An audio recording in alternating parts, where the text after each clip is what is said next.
The crowd inside Iron Fist boxing gym was already electric before the bell had even rung. The stench of sweat mixed with the metallic tang of old blood in the air. Heavy bags thumped rhythmically in the far corner, trainers barked orders over the sound of skipping ropes, and in the center of it all stood Blake the Hammer Hawkins, the undefeated local boxing champion. Blake wasn't just known for his fists, he was known for his ego. Broad-shouldered, skin glistening with a sheen of body oil and veins bulging down his muscular arms, he loved to dominate the ring and humiliate anyone he saw as lesser. That morning his eyes had locked onto someone he never thought he'd notice, Marcus Cole, the quiet janitor.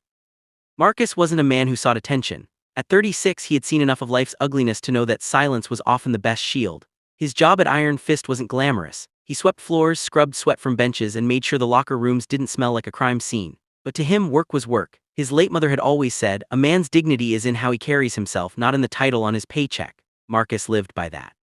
But that morning, dignity was about to be tested. It started with a laugh, loud, mocking, echoing through the gym. Blake had just finished pounding a heavy bag when he spotted Marcus pushing a mop bucket across the floor near the ring. Blake grinned, then motioned for his training buddies to come closer. "Hey, Marcus," Blake called, his voice dripping with condescension.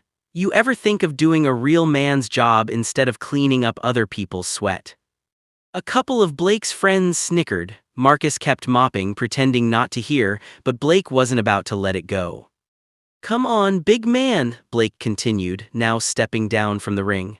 "Or are you afraid you might actually have to fight instead of hide behind that mop?" Heads began turning. People stopped hitting the bags, the energy in the gym shifted, the smell of anticipation replacing the routine grind. Marcus set the mop aside slowly, his jaw tightening. "Not interested," Marcus said evenly, his deep voice calm but firm. But Blake wasn't backing down. He circled Marcus like a predator. "That's what I thought, all talk, no fight, but you've never even thrown a punch in your life." By now the crowd had grown, phones were out recording, someone yelled, "Blake, knock him out." Another chimed in, "Give him a free lesson." Blake leaned in close to Marcus, so close that the janitor could smell the mix of cologne and sweat.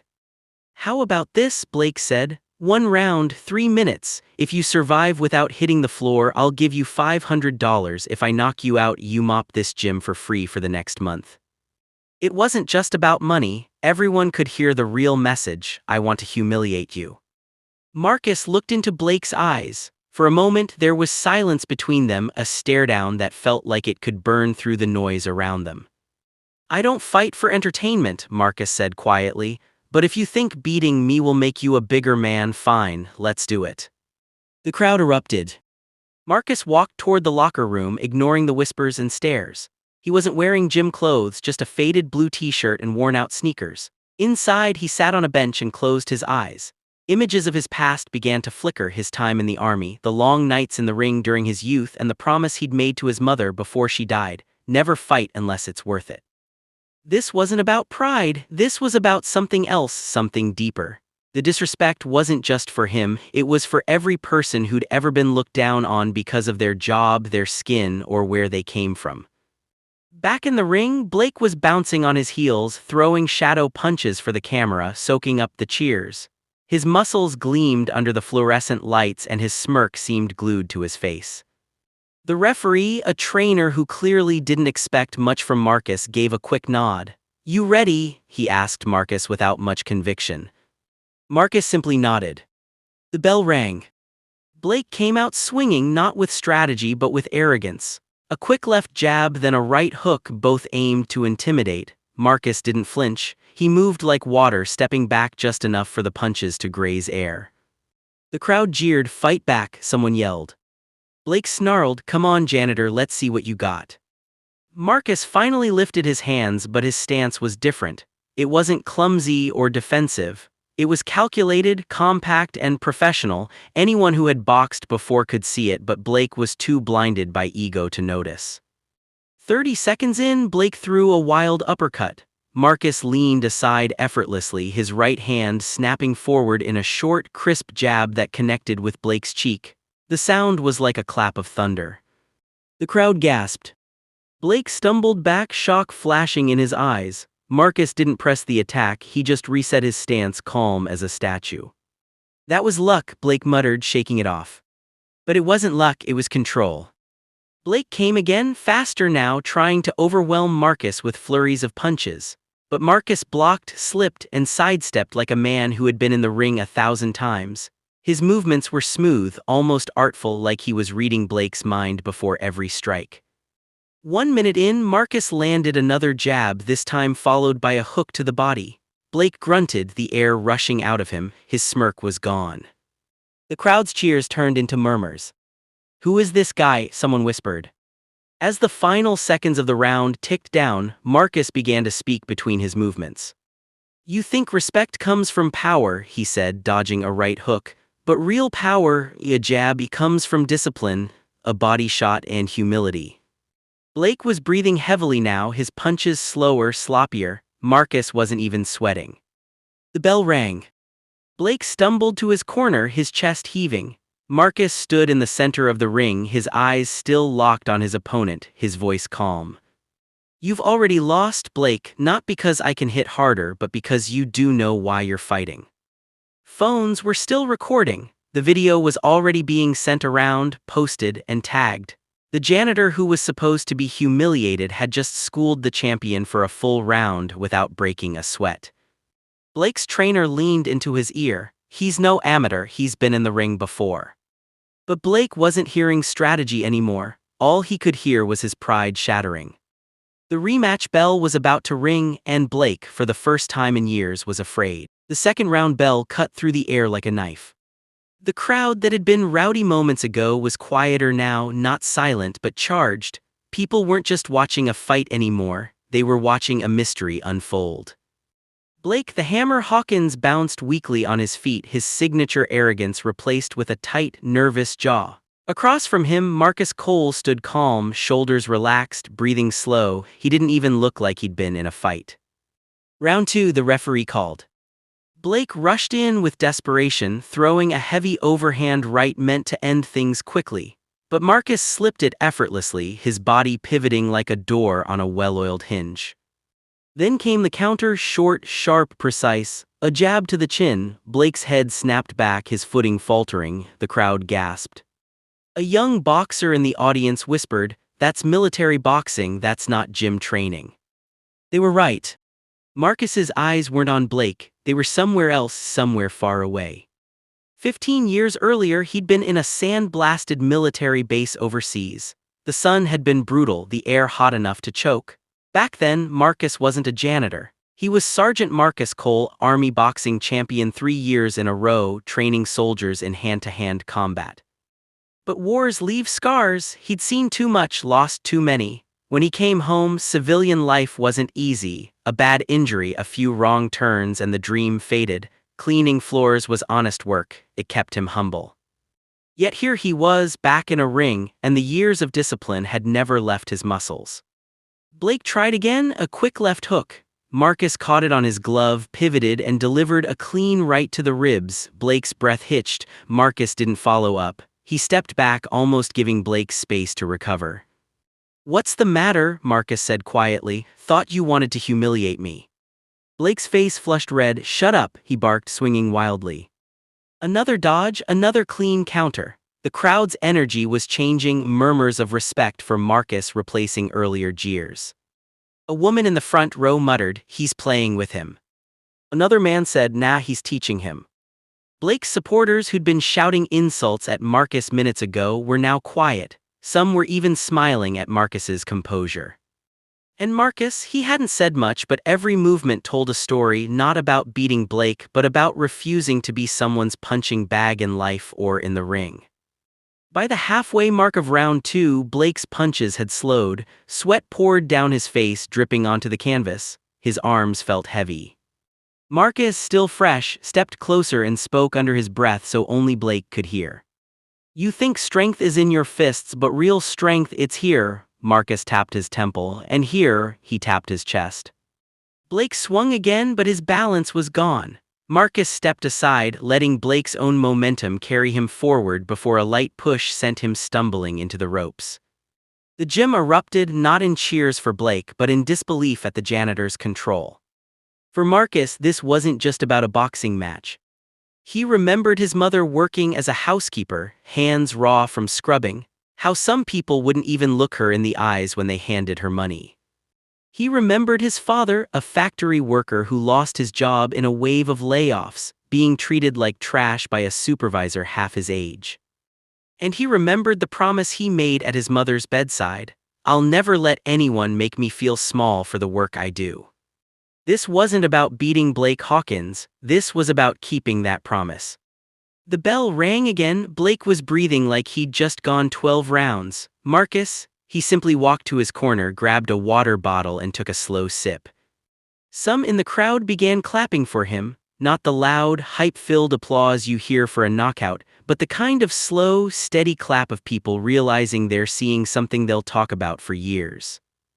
Blake sat slumped in his corner. His trainer leaned in, whispering frantically, "You're losing the crowd, Blake. You've got 1 round to turn this around or this video will ruin you." Blake's eyes flicked to Marcus, the man he thought would be a laughingstock, and saw something that unsettled him more than any punch had: confidence without arrogance. As the ref called them back to the center, Marcus spoke low enough for Blake to hear. "Win or lose, people will remember how you treat others more than they remember your titles." Blake's nostrils flared. "I'm not losing to a janitor." Marcus shook his head. "I'm not a janitor right now, I'm the man you underestimated." The bell for round 3 was about to sound, and both men knew it wasn't just about boxing anymore. The bell rang for round 3. The sound wasn't just a signal, it was a warning. The air inside Iron Fist Boxing Gym was thick with anticipation. Sweat, adrenaline, and something else: respect. Even those who had cheered for Blake the Hammer Hawkins at the start now stood with their arms folded, waiting to see if the janitor, the man they'd once ignored, would finish what he'd started. Marcus Cole stepped forward slowly, eyes steady, his body language unchanged. He didn't bounce or faint like Blake. He didn't waste energy, he simply was. Blake's trainer had given him one instruction before the round began: knock him out, do it fast. So Blake came at Marcus like a man chasing his own reputation. He threw a left hook, a right cross, then a heavy body shot. Marcus blocked everyone. The crowd winced when Marcus slipped to the side and landed a counterpunch so quick it sounded like a snap of a leather belt. Blake's head jolted back, his eyes watered. Still, Blake pressed forward. He had to. This wasn't just a fight anymore, it was his pride, his image, his name. Marcus wasn't just fighting, he was leading. Every step he took, every angle he chose was deliberate. He let Blake come close enough to think he had an opening, then punished him for the mistake. "You're still fighting me," Marcus said between movements, "when you should be fighting yourself." Blake snarled and swung hard. Marcus ducked. Blake's glove skimmed past his ear, and in the same motion Marcus drove a clean uppercut into Blake's chin. The sound echoed, the crowd roared.